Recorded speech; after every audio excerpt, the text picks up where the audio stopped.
All right, let's talk numbers on the Morning Pitt today. Let's talk about Pitt's scholarship roster as it stands right now. After you add in all the transfers and all the recruits, where are they at numbers-wise? Are they over? Are they under? I mean, we all know they're not under. So how much are they over by? How much extra numbers do they need to trim just to get the guys that they already have in?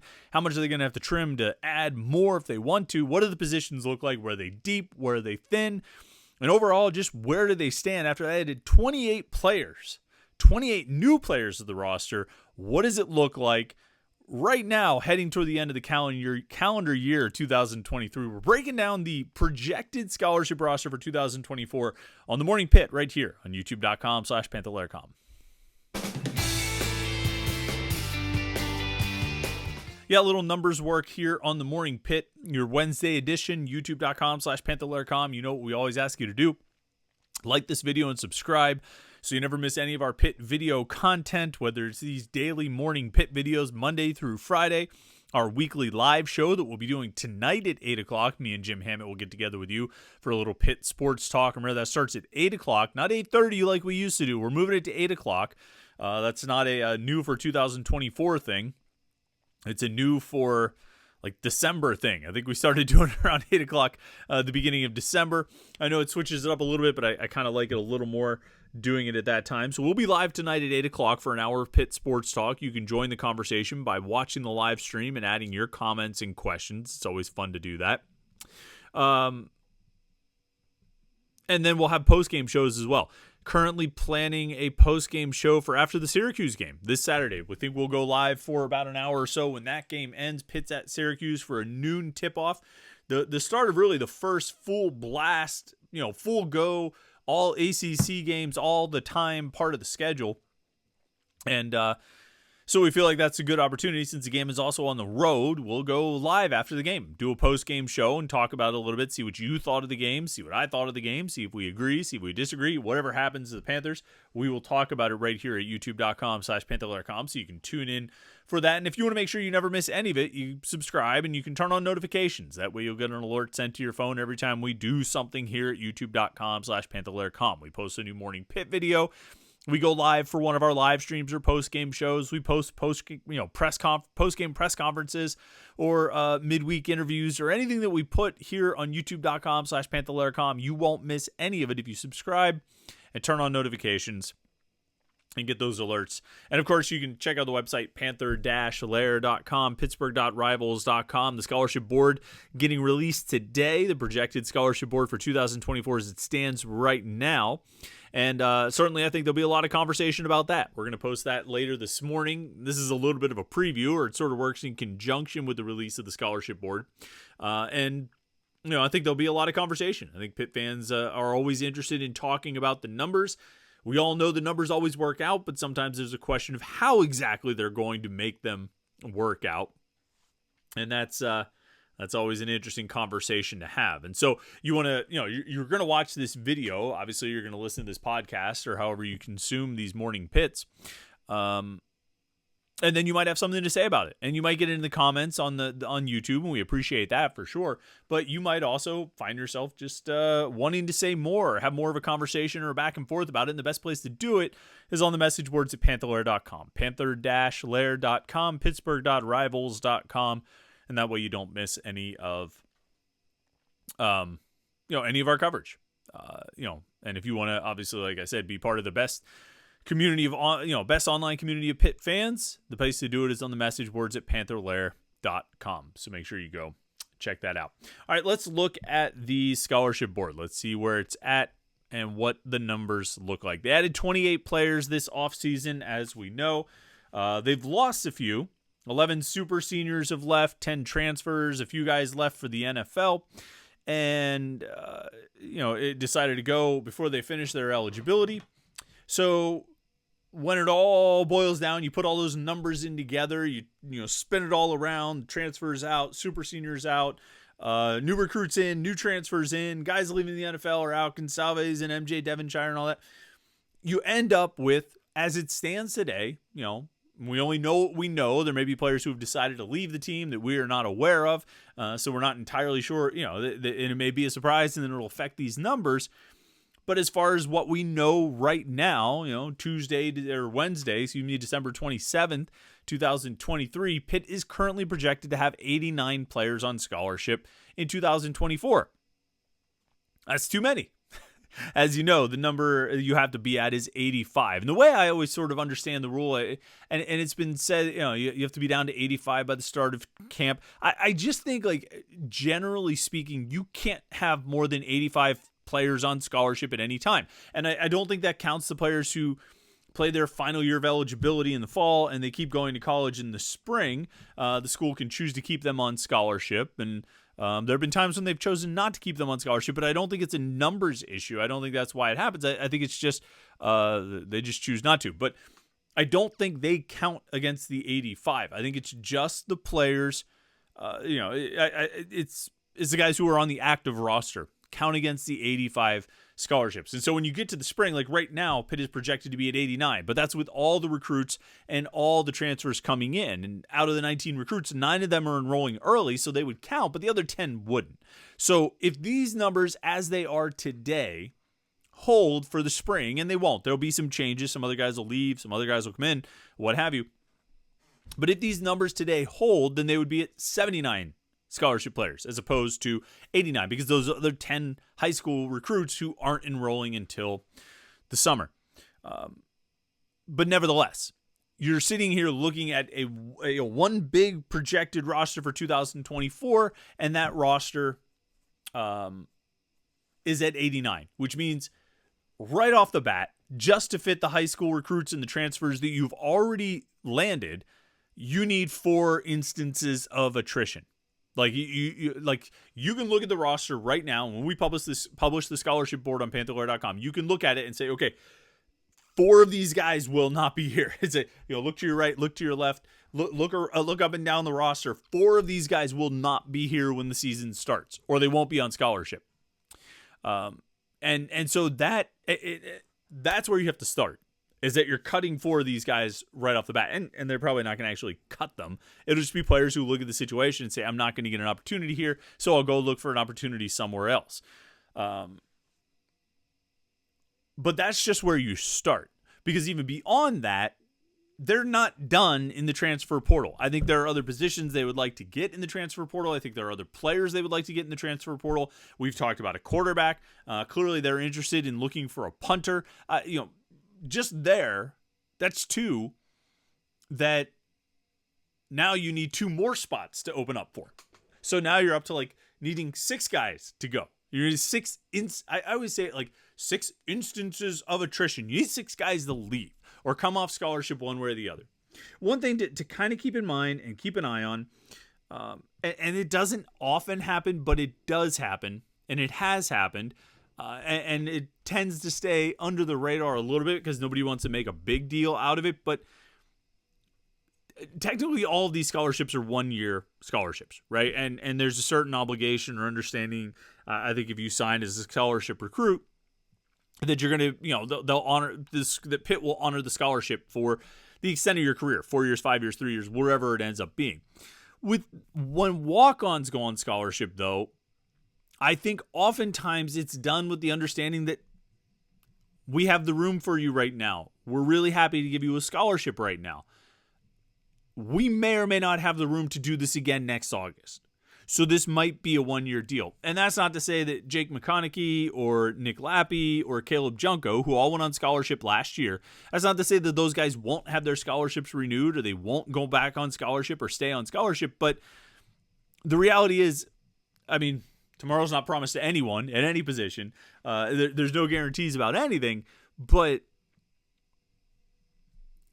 those walk-on scholarships really aren't guaranteed, and so, and again, this is not me winking and saying, well, there's 3 guys that just might happen to come off scholarship. I don't know what's going to happen there. I think they really like Nick Lappy. I think they really like Jake McConaughey. I think they like and believe, I think they believe that Caleb Junko can be more consistent than he was, but obviously he wasn't. And they're going to have to find a solution there. And it's either Junko gets additional coaching and improves over the offseason, or they go get another punter and they offer a kid from VMI as a transfer. So that's an option that's not off the table. But you start there. You say, okay, well, there's a possibility of maybe a few spots that you could open up if these scholarships aren't renewed for some of these walk-ons who went on scholarship in the past. And like I said, it doesn't happen often. It probably happens more often than we hear about, just for several reasons. One, I mean, nobody's itching to make that announcement that so-and-so didn't have their scholarship renewed. They always like making the announcements that a player went on scholarship. They do cool videos about it and make it very exciting, and it's really fun. But there is a flip side to that, but they're not trying to get social media likes off of promoting the fact that somebody didn't have their scholarship renewed. But keep that in mind as we look for space and you look for room that could open up and spots that could open up. That's out there. Looking down the rest of the roster, then. All right, and this is just what they have with the high school kids and the transfers. You kind of go position by position. Right now, we got them projected for 4 scholarship quarterbacks, including Julian Duggar, the true freshman who's coming in. I still think they're going to try and get a transfer. That would put them at 5. That's a healthy quarterback room. If you have 5 scholarship quarterbacks, you could. Well, there are differing opinions on Christian Veyer, Nate Yarnell, and Ty Diefenbach. More so on Veyer and Yarnell because we've seen those guys actually play. Diefenbach is more sort of word of mouth. Julian Duggar, I think a lot of people have been able to see him play. But if you have those 4 and you add a transfer, you end up with 5 scholarship quarterbacks. I think you're in pretty solid space. You just got to find the right one to play and the right one to win with. Running back, kind of a big room. A little bit loaded with 6 scholarship players. And we can have debates about who's good or who's better or who should play, or is Daniel Carter a tailback? And I feel like he might be even less of a tailback in Cade Bell's offense than he was in Frank Signetti's offense. But it's a lot of guys. It's a lot of bodies. Hammond and Derek Davis and Desmond Reed, who transferred in from Western Carolina, Lloyd and Goff, the young players, the freshmen and redshirt freshmen. There's a lot of guys. I think it's a pretty strong room, and they'll be fine there. 10 scholarship wide receivers. Aided, by the addition of Cameron Montero as a true freshman and Sincere Lee as a transfer from Western Carolina. Again, that list still includes Jake McConaughey. So I think you're still looking at Kanate Mumfield, Dejon Reynolds, and Kenny Johnson as your 1, 2, and 3. Your top 3 guys, I should say. And then you'll see how Lee figures in. You'll see if Chewabuko figures in. You see what the 3 redshirt freshmen, Zion Fowler and Izzy Polk and Lamar Seymour, how they figure in. Tight end continues to be what tight end is. 5 scholarship players there after the addition of Jake Overman as a transfer. Cole Mitchell and Jake Renda somehow are now redshirt juniors. I don't know. I don't. I mean, you need bodies, you need numbers to fill that out. We get. Last spring there was a lot of hype about Jake Renda, and he contributed basically nothing. I don't know if he played a single snap on offense. If he did, it was only a couple. So I don't really know what you're looking for there. Maybe those guys take a big step as 4th-year players. We'll see.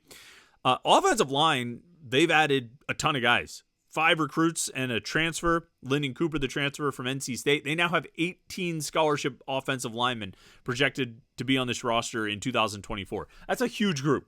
And, a ton more than they would have had. I mean, if you take out those 6 guys, obviously you're only projected at 12 scholarship linemen. That's not a whole lot. I think getting Branson Taylor and Ryan Baer to secure their returns was big.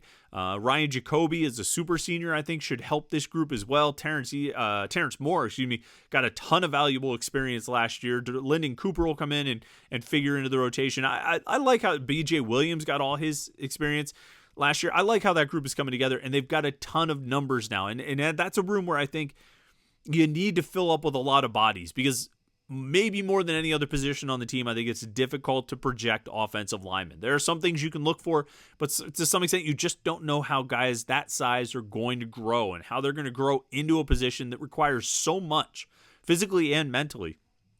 You just don't know. And so I think it helps to have numbers, and a lot of them. And they've got a lot right now. Of course, the other side of the line, the defensive line, we've talked a lot about this, about how much they rebuilt the defensive line, both at end and tackle this offseason. The job that Charlie Partridge did, bringing in, 5 recruits and 3 transfers, adding 8 defensive linemen.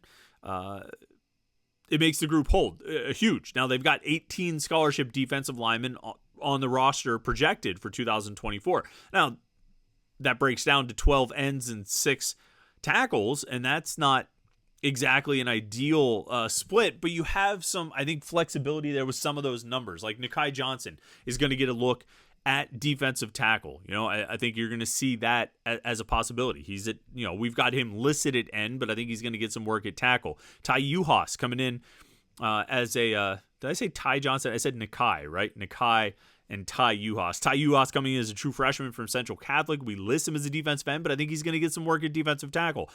Maurice Schmorenzer, the offensive lineman, could get some work at defensive tackle. So I think those tackle numbers, even though they only have 6 scholarship players right now, those numbers could come up a few. That group's going to have something to prove, though. Defensive end, a little bit more proven with Dayon Hayes and Nate Matlack, the transfer from Kansas State, and Bam Brima. I mean, a little bit more proven there. Some exciting young players like Jimmy Scott and David Ojebwe, and obviously the incoming guys, Sincere Edwards and Zach Crothers. I like a lot of the youth, really, at both defensive line positions, end and tackle. End is just a little deeper now. Linebacker, 10 scholarship players there. It's a pretty healthy group. Particularly after Brandon George decided to come back, that added a big boost. They signed another 3 freshmen after signing 3 last year. So they've really kind of, beefed up the back end there. 10 scholarship linebackers on the roster. 7 of them are freshman or sophomore eligible. I think that's really, really big. You're going to build up the youth there, build the foundation of the linebacker room, and I think ultimately be pretty good for the next few years at that position. And I think this year, they'll be good this year. You start DeShields, George, and Bass or Biles or Lovelace. One of those guys, Kyle Lewis, will be in the mix. I mean, you can make a solid 6 out of those guys right there. DeShields, George, Bass, Biles, Lewis, and Lovelace. I think you can order those guys in some way to get a really good 2-deep at all 3 spots. And that's without mentioning, Davin Bruton, Cameron Lindsay, and Jeremiah Marshall, and the freshmen who are coming in who could see playing time again. At cornerback, they got 9. It's okay. I think you'll take that. We list 9 scholarship guys. We'll see if some guys move to safety. They often like to do that. Timon Lynham is the transfer arrival coming in from Nebraska. He'll be in the mix there. See if Rashad Battle can stay healthy. See if Javonte Royal can finally contribute. See if Noah Bigelow and Tamarian Crumpley are now redshirt juniors. Are those guys going to be ready to play? Rylan Gandy's a redshirt sophomore. It's time for him. And he played probably the most out of the guys not named Devonshire, Williams, or Woods last year. So you would think he's going to be in line there. I want to see Shadarian Harrison. I think he's going to be really good. He certainly had a lot of potential coming out of high school, and we'll see where he ends up, if he ends up contributing this year, but I'd like to see him get his opportunity. And at safety, there I think a lot of it was about retention, holding on to Javon McIntyre. Donovan McMillan already transferred, but holding on to PJ O'Brien and his cryptic tweets. They brought in 1 freshman, Alan Bryant, but again, you could end up with guys getting cross-trained between corner and safety or moving from corner to safety. Jesse Anderson and Cruz Brookins both as redshirt freshmen. I think a lot of potential there. And I think we generally believe in this staff's ability to evaluate, recruit, and coach and develop defensive backs. So I think those 15 guys between corner and safety will be pretty solid. And then right now we've got the 3 specialists projected to be on scholarship. We're assuming Upa, the long snapper from UConn, is going to be on scholarship. So, we'll include him with Ben Sauls and Caleb Junko. We'll see what happens with the Junko situation. Obviously, they need more. They need more effective punting. They need more consistent punting than what they got out of Junko last year. We'll see if they can get it, if they believe they can get it from him, or if they believe they can get it from someone else and bring in a new option to take over that job. So that's the 89. And I didn't want to sit here and just read 89 names off, but I want you to get a feel for the depth at each position, whether some positions are deeper than others, some positions are thinner than others, and what they need to do and where they might look to trim a little bit. Where they've restocked, where they've got some depth and some beef, and where they maybe are a little bit light and they need to put some added resources into the transfer portal, or where they're just going to have to play light this year. And that's always a possibility too. We always think that they're going to fill out every position group and be able to go 3 deep. Well, sometimes you only go 2 deep, and sometimes you run into injury issues, and now you're in a real bind. You can avoid that to some extent with the transfer portal, but it's not foolproof, not completely. And so we'll see what their able to do. But that's where the numbers stand right now. I never like to get too deep into predicting that a guy will transfer, this guy or that guy, but I think you can. You heard me say some of those names. There are guys in there who aren't playing and haven't been playing, and they've been clearly jumped over by younger players. Some of those guys are going to decide, I'm not coming back for another year of this. Now, they might not decide until after spring camp. It might be at the end of spring ball where they say, wait, I'm really running too deep behind a guy who's 2 years younger than me. I think I'm going to go look for a better opportunity somewhere else. And Pitt's going to need that kind of attrition. Like we said, they're going to need that kind of attrition just to fit the guys in that they've already got, the recruits and the transfers. And they're going to need even more attrition to get some additional transfers brought in here, which I think they'll get a little bit more. I'm guessing they'll get one or two more before the spring semester starts, which we're coming up on that in another week or so. And then I think they'll get, I wouldn't be surprised if they got one or two over the summer as well, like a Malcolm Epps type of guy who they got in the spring and, he ended up enrolling in the summer. So attrition is coming. The roster is not set, but we've got a projected roster out there, and you'll be able to look at that for yourself later today on Panther-Lair.com, later this morning. We'll put it up this morning. The 89, what it looks like right now, who we, where we see guys, and where you can actually kind of get a visual of how the positions look. So make sure you tune in for that. And we'll talk about the numbers tonight. We talked about them a little bit on last week's live stream. We'll talk about them a little bit more tonight on the live stream, the live Panther-Lair show with Jim Hammett and me. Again, 8 o'clock right here on youtube.com/Panther-Lair.com. So make sure you tune in for that. We'd love to have you join us and join the conversation with your comments and your questions. We'll try and come up with thought-provoking, things to say and topics to broach and questions to ask. And hopefully you've got something to say about it as well, because it's a lot more fun when we have a little back and forth. So tune in for that 8 o'clock tonight right here at youtube.com/Panther-Lair.com. Don't forget the website, Panther-Lair.com, Pittsburgh.rivals.com. For all your Pitt sports coverage, everything you need, football, basketball, recruiting, is right there. Panther-Lair.com, Pittsburgh.rivals.com. Like this video and subscribe so you don't miss any of our content here at youtube.com/Panther-Lair.com. And hope you're getting back into the swing of it. We're already to midweek here. It feels like a weird week, and it is, because Christmas was on Monday. Soon enough, it'll be New Year's Eve. So try and get through this week. It's this, just kind of in-between week where you eat a lot of food and just kind of soak it up. It's the end of the year, folks. We'll have plenty of end-of-year coverage on Panther-Lair.com. So thanks for tuning in today. I hope you had a great Tuesday. I hope your week's been good so far. I hope you have a great Wednesday. We'll talk to you tonight at 8 o'clock for the live stream, and then we'll see you again tomorrow morning right here for the Morning Pit on youtube.com/Panther-Lair.com.